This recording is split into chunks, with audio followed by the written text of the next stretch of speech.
Welcome into the show. Another episode of the All Things Football Show with Peyton Hillis. Whole lot to talk about as the college football season, Peyton, now done. Cryptocurrency. Do you actually believe in this stuff? We're talking right before we get rolling here. This is a big believer. Me know that not real money, but to you, me know that real money. You watched too much of that Tom Brady roast, didn't you? It's actually gold to you, apparently. No. Like sincerely, it's going to be the new wave of the future of like money. There's no doubt of everybody. Everything's going to get tokenized. And everything's going to be on this infrastructure. I'm just telling you. Here's my problem with it. I can't touch it. I can't feel it. So what do I actually use it for? Okay, well, I mean, look at paper that you're spending on stuff. Is it you just, really think the American dollar is worth something? Is it just a place for rich people to put their money, like gold or the stock market? Okay. And there's no tangible value to it. There is. It's going to be digital gold and silver. It's literally what it's going to be. But and that's my point. So I buy all this gold, and what do I do with it? I never touch it. What? It's just there. Wait, no, you're going to, I mean, I'm not going to get into this right now because we have other things to do. But like I said, I want everybody to remember this in 6 to 8 months, whenever this Clarity Act passes. I want you to say something there. Me know that not real money. Okay, all right. Okay, that's fine. Even Peyton Hillis watched the Tom Brady roast. I love it. Any thoughts on snow? Have you heard it's going to snow here? I've heard anywhere from 3 inches to 18 inches. And so I don't know really what to Dan Scoff, he's doing his best not to alert the masses here, but yeah, he's saying it could be pretty rough. It's like it's almost like Armageddon whenever Arkansas gets snow. Snow. Why do you ever? You probably don't grocery shop. You wealthy, successful man like yourself. What are you talking about? I'm at Walmart 3 times a week. You got somebody to grocery shop for it. Why bread, milk, and toilet paper are they all gone? Why do people think here that they're going to be stuck in their house for 9 days? I have no idea. I have no idea. When you go up north, whenever it's snowing outside, people are still driving 60 miles an hour, and even the speed limit. Yeah, but here, if you get a little bit of snow, everything just shuts down. I never understood it.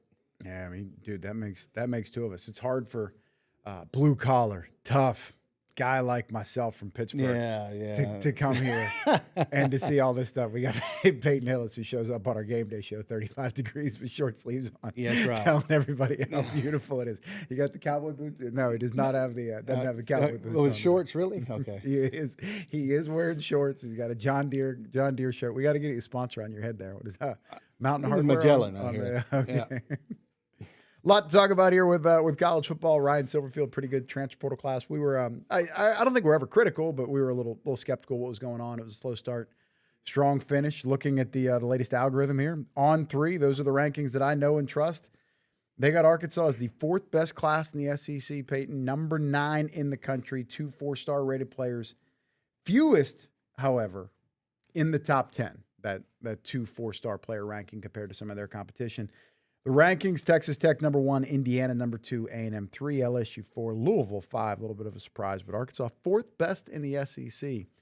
41 new players coming in for the Razorbacks. In my honest opinion, I mean, as of right now, this is all we got. We got the recruiting process. We have the portal, and if we play the football season just on that, Silverfield's doing awesome. I mean, honestly, he's putting a lot of stuff together. Too bad the games aren't played on paper. No doubt. And the thing is, last year, like, we had a great rating too off of it, and it really didn't, put the numbers on the field the way we wanted, But he's doing all he can do, and that'd be something we can look towards positive right now. Yeah, I don't know. You're always selling hope. I want to believe things are different. One thing I really liked about this class, who they competed against to get players.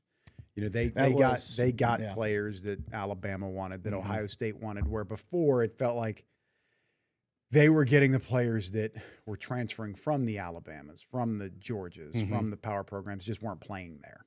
Well, I would think that sounds about right, because usually if you're trying to leave a big program, you weren't good enough to play there, and so you're just trying to find a place to end up at. And now, if we're actually competing with players that LSU, Alabama's competing with, and we're winning that's a lot better scenario in my mind. Yeah, hopefully the offensive line little upgraded.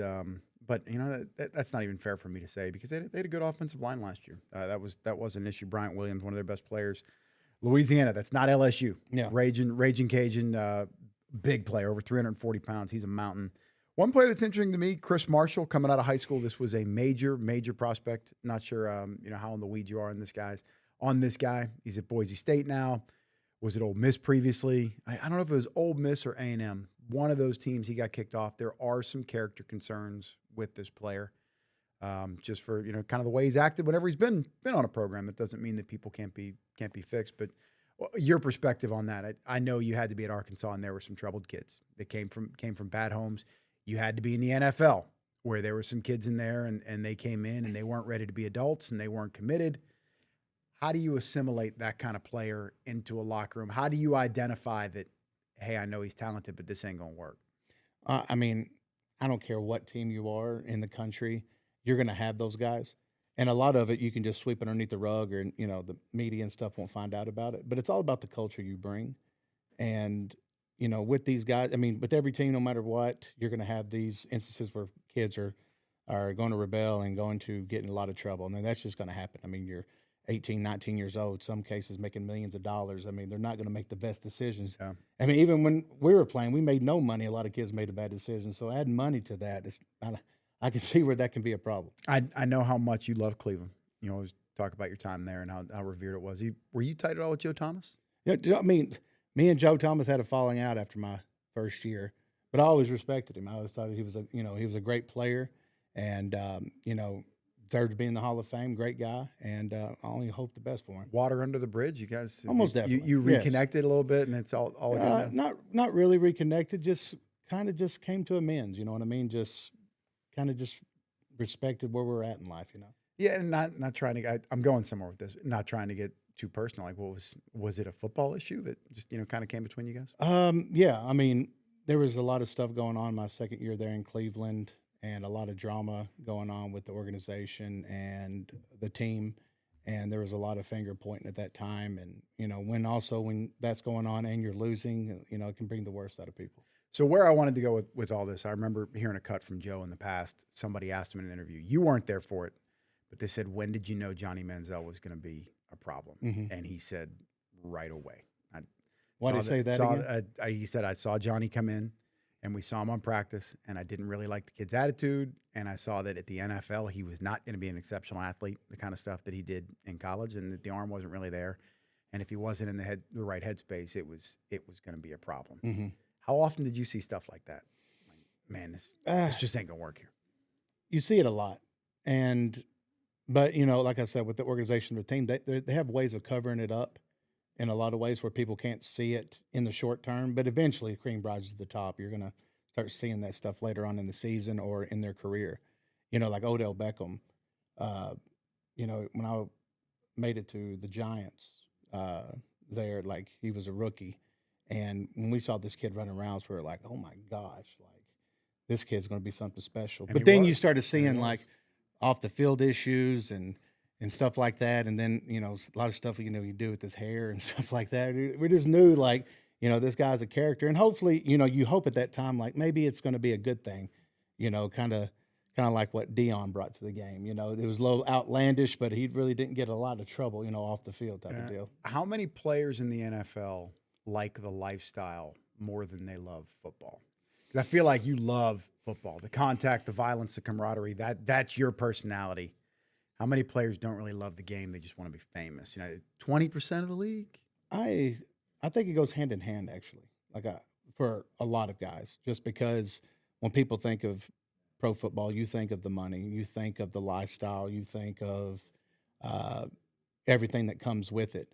But it's just how you were raised, and how can you deal with that? How can you deal with the pressure of having money and being bombarded by fans or media or just people coming at you, all the time saying, hey, you deserve this better, or you want this, or anything like that. It's just really how you're raised and how you can handle the game. And, not a lot of people can do it. I mean, we've all seen tons of talent go through the NFL that didn't make it very long just because they couldn't handle the situation. When you got your first paycheck in the NFL, were you like more blown away at all those zeros, or was it more like, wait a minute, where'd all my money go? No, for me, it's to this day, anything I make, I save. If like me spending money just kills me. And so I try to save all of Spend it. it all on cryptocurrency. I mean, hey, that's an investment, baby. That's an investment. And hey, we're all going to find out in a few months what happens here. Moving on to the college football national championship game, Indiana, Curt Cignetti, remarkable. Did they ruin it? This is my biggest takeaway from watching that game. Has Curt Cignetti, Indiana, ruined it for every other fan base and every other new coach in major college football? I'm actually in the opposite of that. I mean, you take a guy like Cignetti, goes to Indiana, Unicorn, and wins the national championship in his second year there. And I mean, that what makes me think that any small school like Arkansas, like an Ole Miss, all these Mississippi, I mean, anybody can win it. So that's what I'm saying. Is he ruined? Like, is Silverfield going to face like, hey, you're 3-9 year one? Curt Cignetti went 11-1 in year one, won the national title. Like, is that now the bar? It's been not they provided hope, they've ruined expectations for programs. You know, I think the whole system is in an uproar, really. I mean, even at the NFL level, and that is because until they start getting this stuff situated and start getting this stuff under control with players, with coaches, you know, I don't think anything or nobody's safe. And, you know, like McDermott at Buffalo or Tomlin at, like we were talking about earlier, at the Steelers. I mean, these guys are making it to the playoffs year in and year out, and you get fired, especially McDermott's situation. I mean, you can tell me all day long, you know, he's lost these big games in playoffs and everything else, but I'm sorry, that game that the Bills lost was not on him. I mean, Josh Allen was responsible for their picks. I mean, the Bills could have ran away with that game at a certain point, and they just couldn't do it. And you putting all that blame on the coach, Peyton, that's hard for me. At what point is it just time to make a change for change's sake? You don't believe in that? You know, it's safe to say. Pete Carroll at the Raiders 1 year. Didn't really have a lot of time to build a roster. 1 year, gets fired. I mean, what is that? It's not. I'm saying, and I cannot believe I'm saying this. I'm thinking it's starting to become unfair to coaches now to coach anywhere. Well, with the expectations, I think in college in particular, you got 2 years now. It used to be, think about 20, 25 years ago, unless you were just dog awful, you got 4 years. Yeah. Then it became you should get 3 years, and now I think. If you're at a pretty big program and you go 6-6, maybe 5-7, 7-5, you probably five. Brian Kelly, what did he last? 3 years at 3.5 years at LSU. Yeah, but and think of the I pressure never thought he was a great coach. Think of anyway. the pressure that's on Lane Kiffin. You're one of the 2 or 3 highest paid coaches in the sport. Curt Cignetti is this guy that nobody ever heard of that's talking about having an icy light after he wins the national title and goes to Indiana. Literally the worst program in college football history. And in his second year, he wins a national title. Yeah. Now you're Lane. Anything short of 11-1 and getting in the quarterfinals of the college ball playoff is not good enough. Well, and that may not be sustainable. Well, I think money has ruined everything. And now that there's even more money in college sports, I mean, every year the salary cap in the NFL gets higher and higher, and then there's more money into it, which means there's going to be more stress and more, you're going to have to succeed. But it also, to me, with Lane Kiffin at LSU, now that he's getting this type of money, they're going to have to give him a little bit of time. They're going to have to give him at least 3 years. He is safe for 3 years, no doubt. Didn't buy Jimbo Fisher and Brian Kelly time. You know, those guys got fired for over $50 million. But how long were they there before? I mean, Jimbo Fisher, though, he was, on his second contract there when that happened, though? So he left Florida State, which things were starting to slide at Florida State. They were okay. They were going like 8-4. And A&M had struggled to find their coach, so they went with Jimbo. And if you remember, I think it was like in his second or third year, they beat Alabama, had a good year. I think they finished in the top 10, and he gets that 7 years, $70 million. Something crazy. Fully guaranteed contract, one of the first in the sport.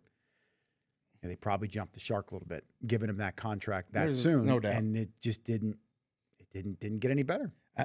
I mean, you bring up a good point. I mean, that makes sense. But it's just like, if you're going to pay somebody that kind of money, I mean, I would have to give them the time. I don't know about you, but $70 million is a heck of a lot of money to me. I'm just not going to pay anybody that I'm not going to have faith in that's going to turn the program around. Yeah, and you talk about the NFL salary cap and how it goes up every year, but it's very incremental.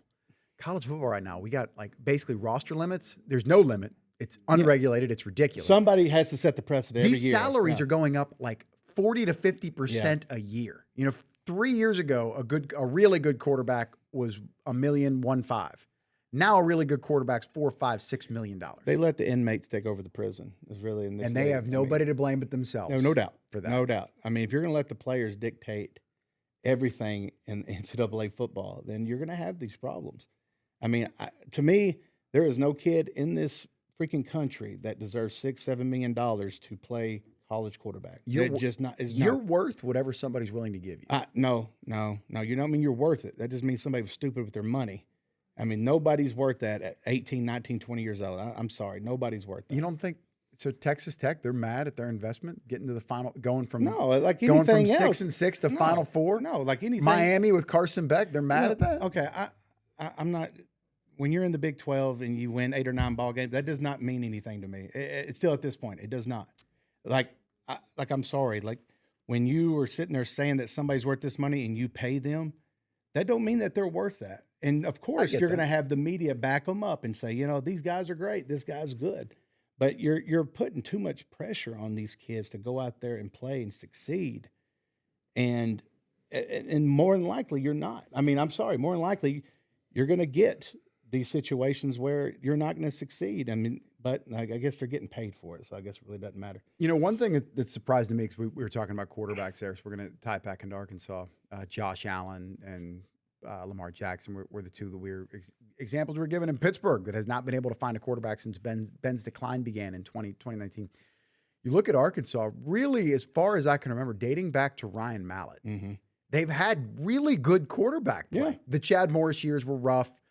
I think Brandon Allen's freshman year was a little rough, but after Brandon Allen played in the NFL. Austin Allen was a good college quarterback. Yeah. Taylon Green was a $2 million quarterback, led the nation in total yards for 9 straight weeks or whatever it was. And as I said, Mallett and Tyler Wilson. So why can they have that level of quarterback play and they still didn't win? Most important position in sports. I mean, honestly, I don't have an answer on that one. I mean, to be completely honest with you. I mean, as far as on paper, there's not a better quarterback than Taylor Green on paper, in my opinion. Looks like he's built in the lab. I mean, really. I mean, he looks like a Vince Young type, Lamar Jackson type, go out there and make things happen. But it was his decision-making that really ultimately got him. And when the pressure really started cooking, he floundered. And I can promise you this, most people don't see those things, but NFL coaches and their management see those things, and they really do. And so, but don't you think he's still going to get drafted? No doubt. I mean, just by raw potential alone, he's going to get drafted. Terrell Pryor still got drafted. Yes, I mean, he's going to get drafted, and he's going to have an opportunity. At some point, he's going to have an opportunity, and if he capitalizes on it, great. I will hope the best for him. But it's kind of like, if you're a head case at the college level, why wouldn't you be a head case at the NFL level? And I'm not meaning anything ill towards him. I'm just saying that, that's what they look at that level. You think we got a high level of pressure here, talking about the quarterbacks? KJ Jackson, really the only sample size we have is on again, off again reps against Missouri that last game of the year, and they're investing a good bit in this kid. No, what was it? It was Texas A&M, right? He came in for a quarter or so, almost a quarter. No, it was I think, the final possession, one play to end a drive, and then Taylon came back injured and played well. The Texas game, they benched Taylon and KJ. That's right. Late in the year, yeah. But I mean, honestly, and played okay. I think for what he is, I think he is a great potential of talent that we could have at Arkansas. I mean, from what they're paying him as a backup quarterback last year, I think he's going to be. We don't have the numbers. Do you wish these numbers were transparent? Why wouldn't they not be? If you're a public school, shouldn't they be forced to be? Our tax dollars go to the University of Arkansas. You're going to piss me off again. I want you pissed off. No, it's more entertaining. It makes for better television. No, but I mean, okay, fine. You want to go down that road? We'll go down that road. So you're going to sit there and tell me that our tax dollars are paying for this, but nobody can interview these guys unless they give you the say-so. Like, what? That's communism, isn't it? I mean, honest to God. I mean, after a game, to peel back the curtain here, yes, it is a closed locker room. We get to talk to whoever they choose to bring out. In the NFL, as you know, every single player that had pads on, yes, must meet with the media or they will face Why a do fine. they have that kind of control? Please explain that to me. What sense does that make? Here's what I'm going to say. We should have Kyle Parkinson on it to talk about this. Shout out Kyle Parkinson, does a fantastic job. Appreciate all the hospitality and as much help as he can give us. What they're going to say is they're going to say, well, they're kids, and we're protecting the kids. And what I would say, if you're getting paid enough, you're a paid professional. no doubt. You are absolutely. And if you're starting in the SEC, I'd be surprised if you're making less than $100,000. I think hey, why'd you throw the interception? Why'd you fumble the ball? Why'd you miss the block? I think you should have to answer those questions. Yes. But that's what I want. And what I want isn't reality. I mean, that's what I would want too. And I don't understand how, I don't think the fans actually knew. I didn't know about that. I mean, I knew when I was coming out, I got a media ban put on me because I would say a lot of in the NFL or from Houston college. In Houston Nutt. He said you're not talking to the media anymore. Yeah. Well, not to me. I think he told everybody else. What'd you say? There was a point my sophomore year. We got through playing, or my junior. No, it was my sophomore year. So Darren's a freshman, really starting to come on. Yes, and we were playing, and he brought me on the plane. He was like, "Look, I think we're gonna move you to linebacker." And I was like, "Okay." Yeah, I didn't think anything about it. I was like, "Okay, well, it'd be kind of fun." Well, then I talked to the media. And I was like, "Yeah, Coach Nutt said I want to play linebacker." And then after that, I was like, "No, we're not going to have him do that anymore." And what was your response? You should have told me, to keep this quiet. Well, like, what was your line of thinking in there? Well, I mean, to tell you the truth, I really didn't understand why. Even for the longest period of time, just because he said he thought about playing linebacker. What could that possibly have hurt the program or him in any way? Just because he's thinking about playing in a different position. Yeah. And I don't understand. I mean, I didn't get it, but I think Coach Nutt had the my best interest at heart for sure. I just think that whatever I said didn't go along with the streamline that was what was expected of me there. I guess I don't know. So players for the Patriots had told me that they were. I'm kind of speaking for them, but parenthetically, they're like, we were scared to say something wrong because Bill would get after us. So and that's a really unique place. He ran a really unique program. And quite frankly, created this fear culture that was probably unnecessary. And I don't think helped them win games. You know what helped them win games? Tom Brady, Rob Gronkowski, and Bill Belichick, for that matter, on game days when he really had his fastball. That was great. Hiding injury BS and not answering questions and spitting and blowing your nose in front of a microphone, I don't think that helps you win games. How do you feel about the Browns building this indoor stadium out in the suburbs? How's the fan base going to feel about that? I don't think they're going to like it. Should football be played outdoors? Most definitely. In Cleveland, no doubt. That's what I mean. How do you feel about indoor football? I know the players are going to love it. It's going to take care of them and take care of their bodies. And everywhere else in the country, I think they would love it. But in Cleveland, Green Bay, Buffalo, Pittsburgh, honestly, you have the toughest, most blue collar fans there in Cleveland. It's not going to fit them. It's not. It's just not going to do. It's going to be a duck out of a water situation. It feels like it's coming. It does feel like it's coming. What is your problem with indoor football? Shouldn't like championship games? If public money is going towards these stadiums, shouldn't you buy a facility that you can basically use year round? Build a visit. Well, if football was year round, and you don't have a problem. Do you have a problem with them and getting tax dollars to build for the stadiums, or should these billionaires be buying? Yeah, it's expensive. I mean, crap. If I was really rich and somebody else would buy something for me, I'd let them pay for it. It's a good business model. I mean, it does bring in a lot of tax revenue. I mean, a lot of tax revenue where it can go to other places, bringing people in. But majority of what Cleveland does is home base. All your fans are within 100-mile radius right there. It's not like you're having people fly in, to come in. And plus, they haven't been to a lot of playoffs here lately. So, I don't know. I think it's maybe a waste of money out there. Deshaun Watson was a waste of money. And again, I often talk about this. Like, at least they tried. They've tried. They had a chance to get a quarterback that they believed was a top 5 quarterback in the league who told them no. And they said, well, how about a big old bag of money? And he was like, all right, sure. And it just didn't work. It's hard to convince me that he was ever a top 5 quarterback. He flashed in Houston. He did. And so did the kid there now. CJ and look Stroud, at him.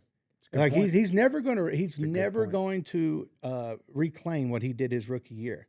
and he's not played well the past couple of years. And I think that's another quarterback that's on his way out. It is so hard to find a quarterback. It is maybe not as much in college because you can go buy kids or identify in high school if you're good at that. You can see the arm talent, but man, in the NFL, the way they process it is so hard. I used to have some questions about the Belichick tree, but like we were talking about, Drake May, what they're doing right there in New England. Especially if they win the Super Bowl here and they start, moving forward with this. Think of another team that actually did that so close after a Brady legacy to bring a kid in, and now he's going to. That's pretty good. 20. He's either just turned 23 or he's still 22. Second year in the league. And his first year, nobody thought. Nope. You saw his first. Nobody would have thought, dude.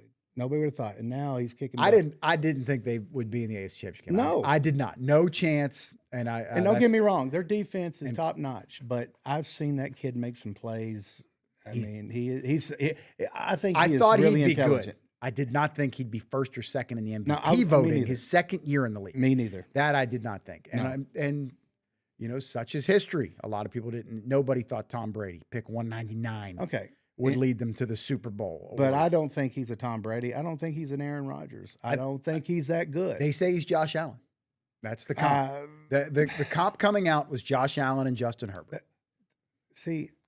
Josh Allen is a freak, and Josh he's got Allen, those kind of he's my favorite QB in the league now.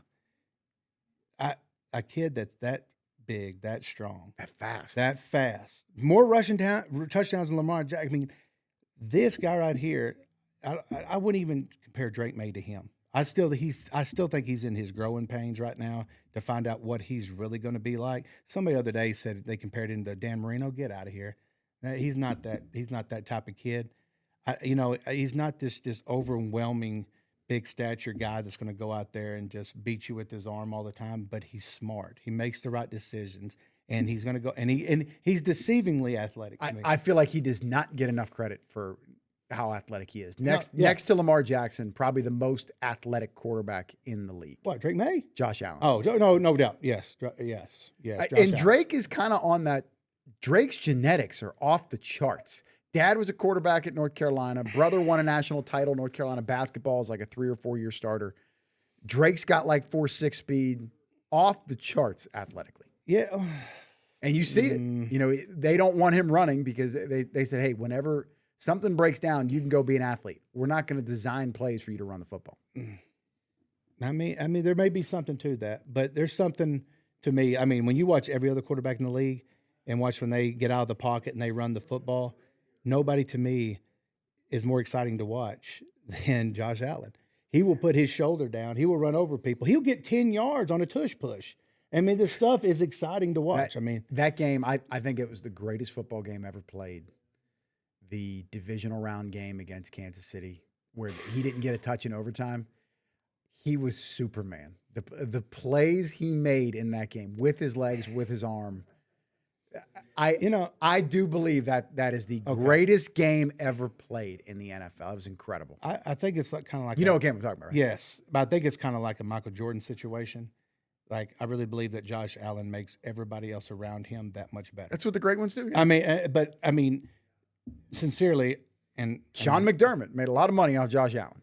Yeah, and he won a lot of ball games. They won a lot of ball games together. But I just think that, with Josh Allen and his talent, he's going to make a lot of so-so guys a lot better. Whoever they bring in, and that's a rare talent to find too. It really is. All right, what I really want to get to here, talking about the college ball calendar, that's what this show is about. A lot of college ball talk. A lot of past experience with Peyton, how he correlates it to his time in the NFL, his time in college football. I love the story about Houston not telling him, on the plane, he's going to be playing linebacker. And then he goes and tells Aaron Peters and Bo Mattingly, yeah, guys, this week I'm playing. And telling Mike Irwin I'm playing linebacker. I was probably a stupid kid. Probably shouldn't have said nothing. But. Yeah, you know what? No, you want to be authentically you. That's what makes people them. That's what makes sports fun. So it makes the media fun. We don't want coach speak. We don't want people being fake. We want people being real. So I'm going to give you a chance to be real here. The college ball calendar, I got a problem with this. A lot of people had a problem with it. Josh Pate, big fan of his work. Hear him doing a lot of stuff on this. The national title game this year, I believe it was played January 19th. Mm-hmm. That seems nuts. Next year, January 25th. If you can do just about anything you want with how many games they play, how many teams are in the college football playoff, when the season starts, whatever, what is Peyton Hillis doing? As far as a player or what? You're the commissioner of college football. What are you doing to change the calendar? When I got some notes here on some stuff that I want.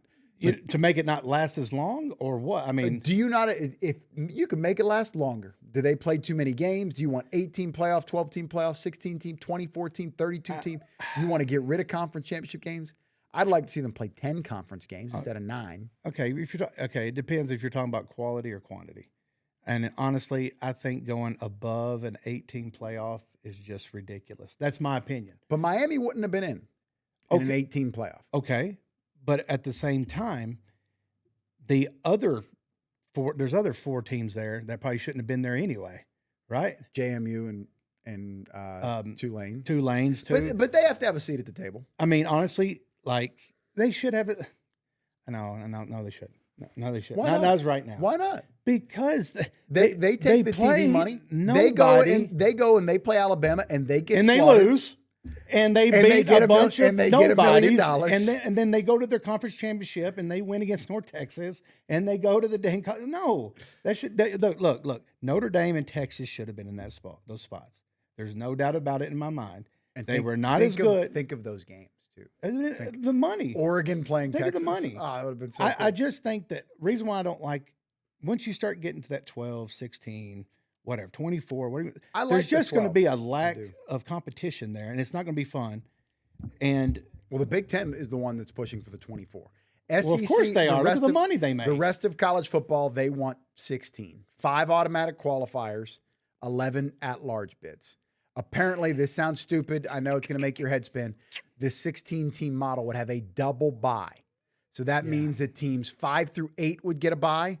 1 through 4 would get a double bye. Yeah, but then that season's going into February. So if you're 9 through 16 and you would make a national championship game, theoretically you're playing 5 extra games. That's almost half your season in the playoff. Okay, and I'm just speaking for the kids here. You are potentially going to play 16 to 18 ball games a year at that point. Yeah, if you're a national champion, and like I said, like even in NFL, but you're a professional, so I'm going to keep the NFL out of it. And you don't have to go to class and all that stuff. Yes, but I mean, you're talking about 90% of your money that you spend for these players, 90% of that money is going to the top 5 guys, 5 or 6 guys. Everybody else is getting paid nothing. Crumbs to whatever. And then you're playing all these games and you're tearing up your body. You're ruining your future development for NFL. Your longevity is not going to be there. And you're not getting paid as much. And don't get me wrong, I don't think these guys should be getting paid near that much. But I don't think you should be playing freaking 18 games either. Yeah. That's way too much for these guys. Here's what I would do if I was going to fix it. I'd move the season up 1 week. So they call it week 0. If you play Hawaii, you can play a 13th game to offset the cost and move it up 1 week. It's going to be hot. That's not good for the fans. I hope they can get creative with some of the TV windows, maybe playing some of these games in the north when they can.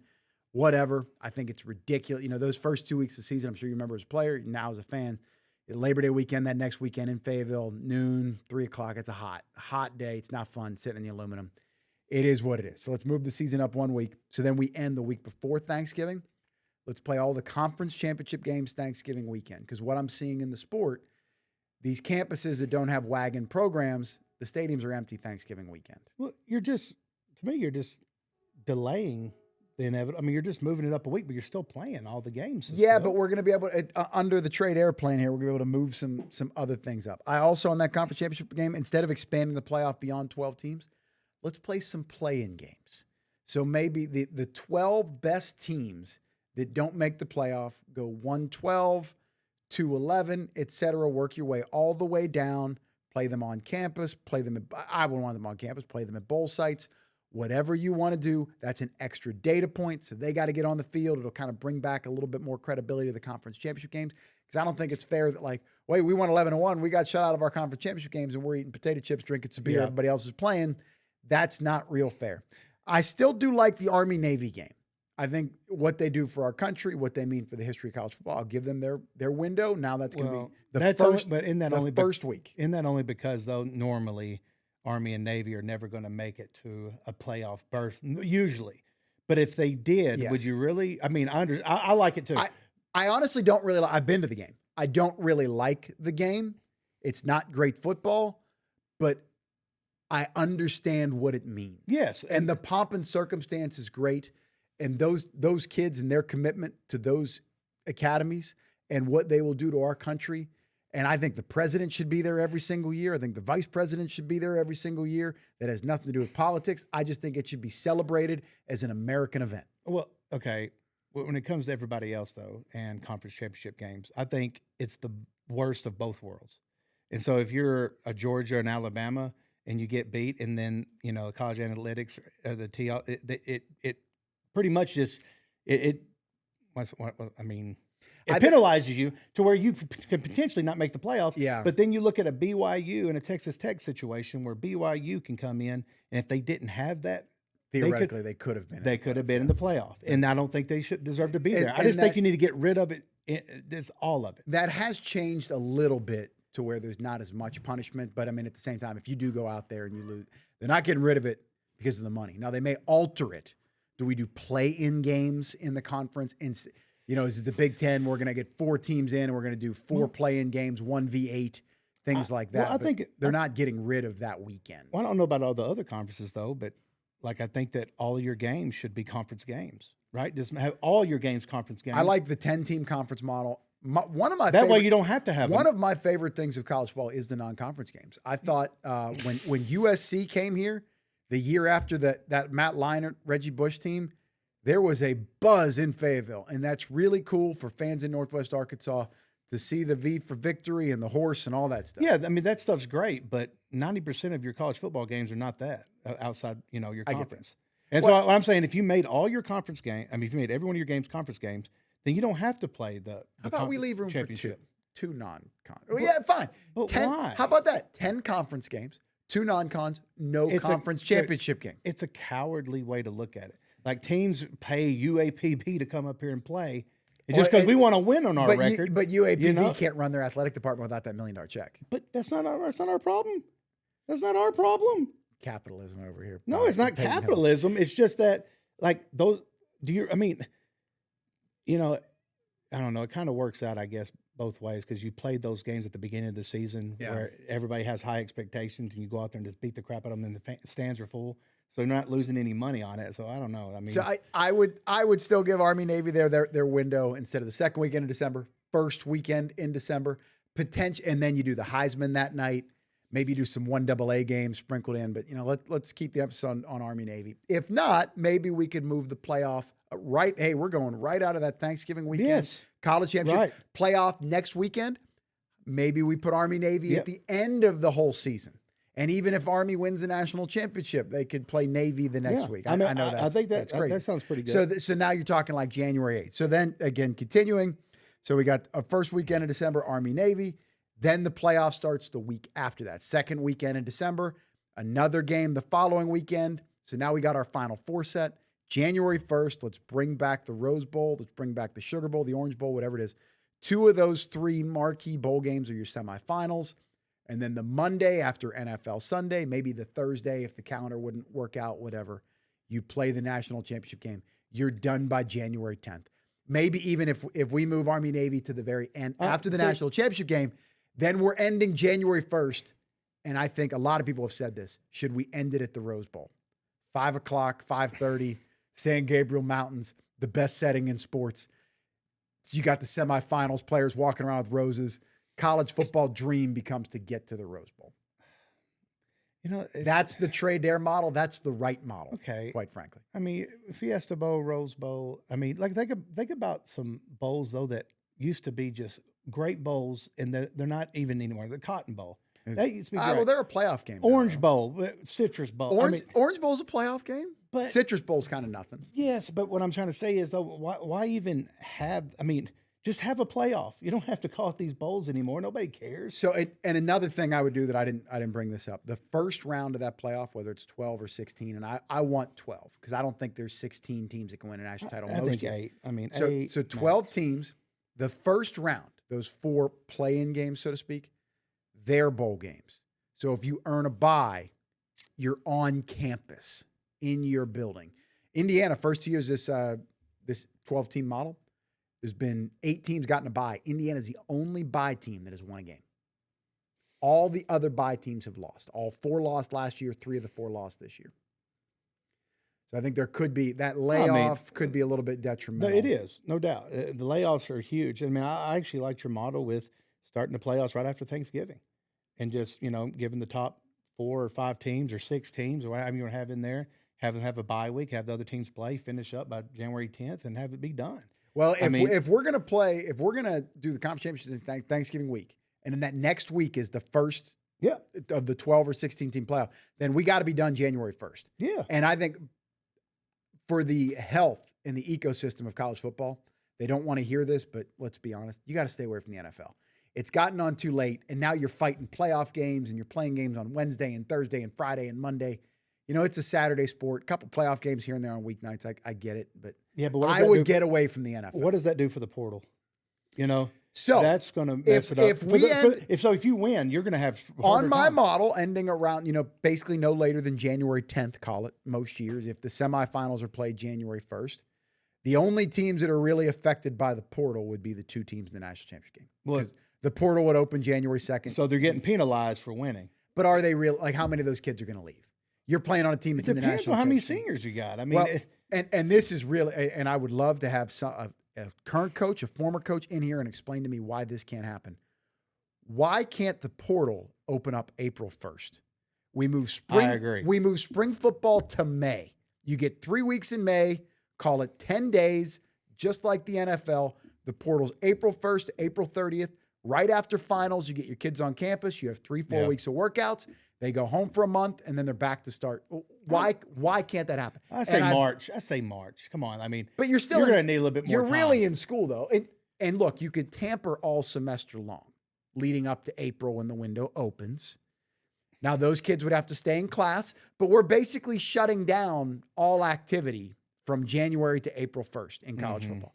So no workouts. If you want to work out, you got to do it on your own time. You can't meet with coaches.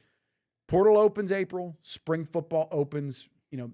I think most schools are done by May 5th. I mean, I don't know about April 1st, but I agree with you. It should be backed up a lot longer than what it is now. But it kind of brings me back to the Lane Kiffin situation. And if it's in the spring, then coaches can finish the season and then leave.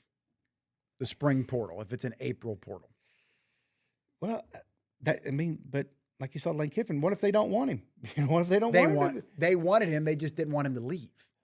But once he decided he was leaving and you're going into the playoffs. He's coaching against you next year. Okay, that's next year. You can't pay him. Do you really believe that Ole Miss could have had a slight advantage if Lane Kiffin was there this year? I think in the playoffs. I think Lane Kiffin's an outstanding coach, and they probably would have been better off with him there. But they played for Pete Golding.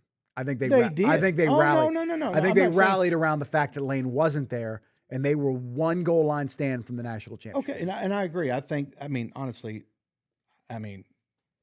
they played their hearts out, and it was great. But I'm saying they didn't know that going in to the playoffs. Why would you not let him stick around, even though he's going somewhere next year? What keeps, like you're talking about the Duke quarterback, right? He's trying to go off to Miami. The grass is greener on the other side. How do you feel about that? Now he signed a contract to go to Duke.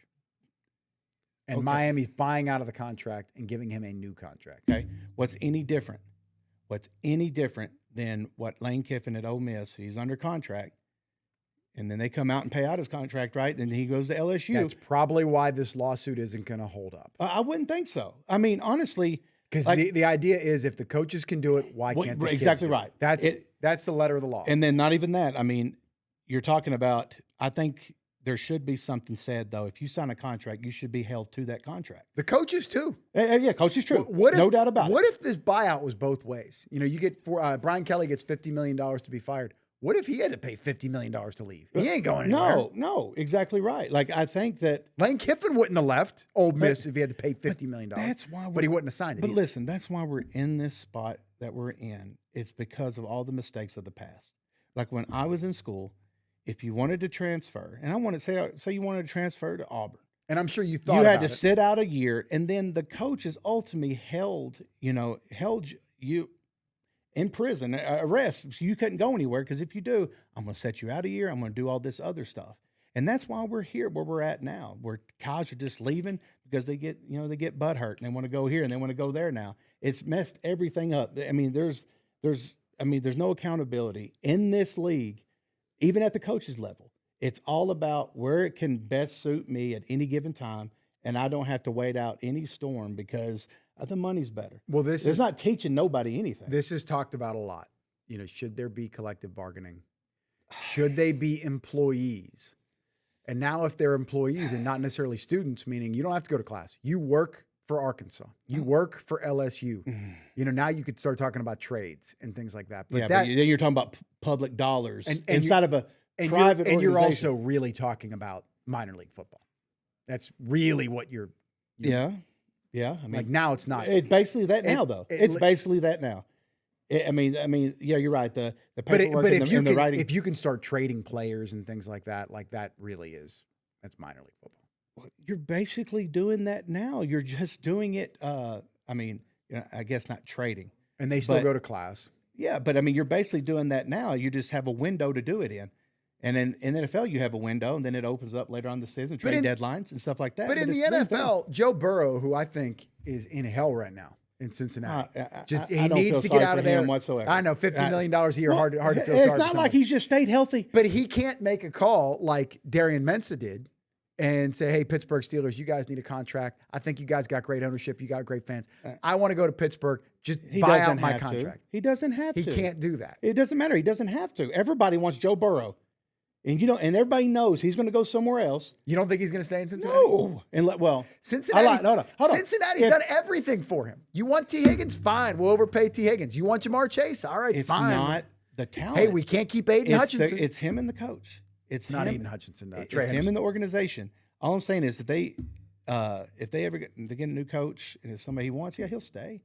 But I don't think that if that doesn't happen, I think he's going to go somewhere else.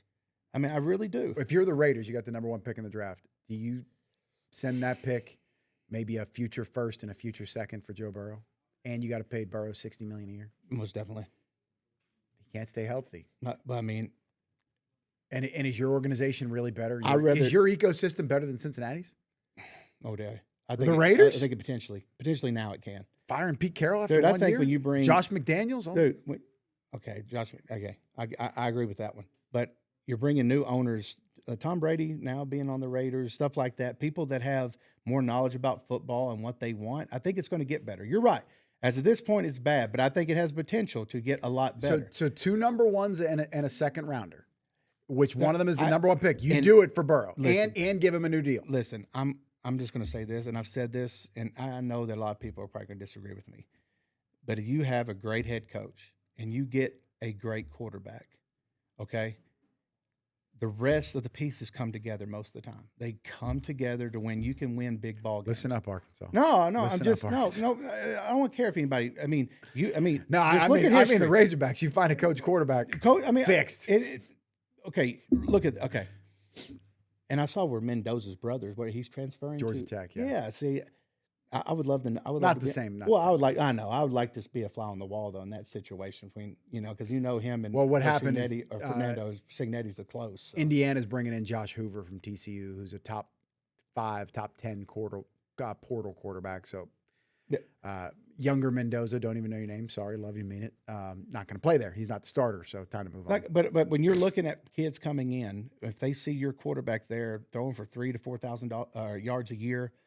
They're going to and I'm a receiver, I'm a running back, whatever. I'm a left tackle. I'm thinking, well, I'm going to go there because these guys have success. It's all based on the QB. And it really is. And I like Arkansas's quarterback situation. I don't think they have a great quarterback. I really hope they prove me wrong. And I don't think you need a great quarterback in their I think it will system. be KJ Jackson's job. It doesn't mean it won't be an open competition, but I think he will. He's clearly, we think you're going to be the guy. But A.J. Hill was highly thought of coming out of high school, the Memphis transfer. Braden Fuller put up big numbers. Harlan Hill finalist, Division II, and everybody's going to compare him to Trinidad Chambliss. That's not fair. There's only one Trinidad Chambliss. There's only one water boy that doesn't translate. I'm sorry, Chambliss though, that kid. And I like Hank Hendricks. Not next year, but I think that it's a good idea. It's thinking outside the box. I don't know. I mean, nobody knows. I still think that's a lot of money to pay a kid that's 16 years old and not know. And people will say all the time, like, yeah, he's worth it. Yeah, he's great.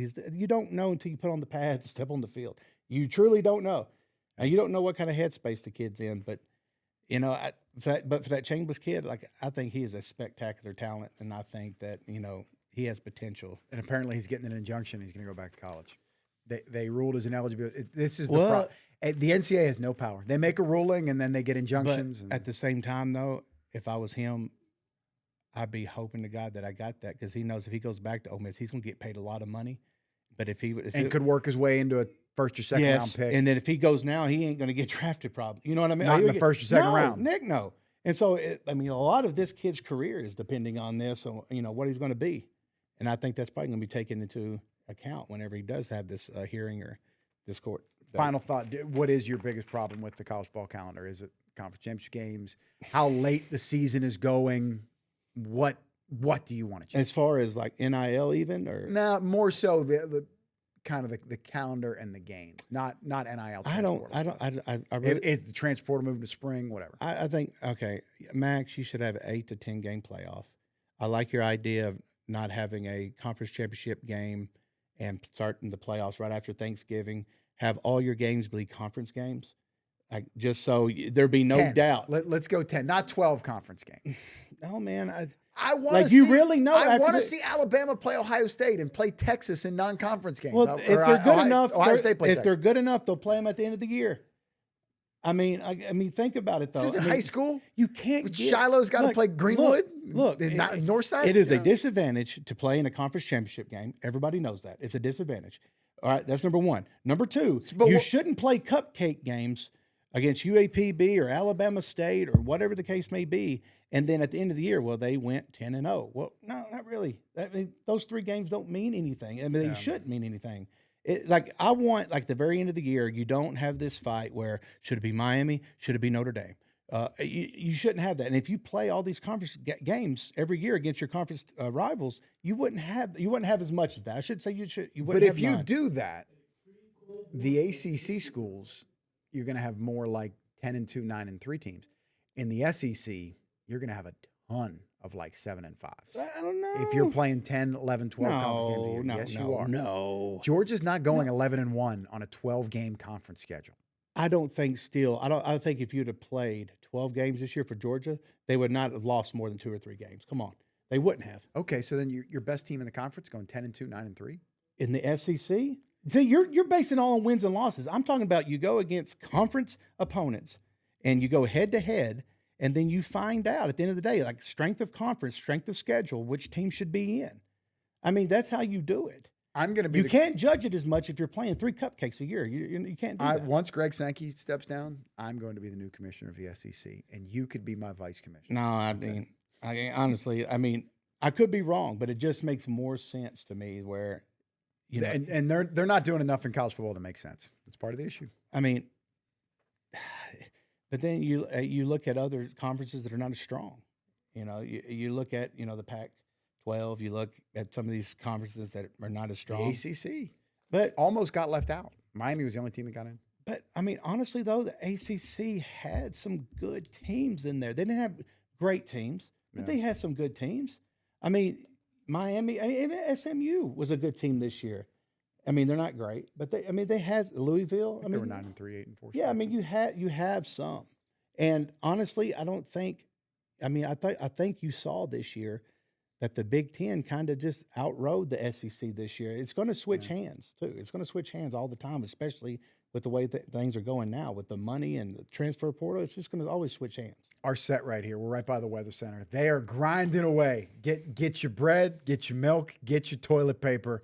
Get ready. Could be cold. We got some snow coming here statewide, primarily here in Northwest Arkansas. Out of time here this week. Ryan Silverfield, where you at? We got to have you on the show. It's coming up in a couple weeks. We'll check you out later.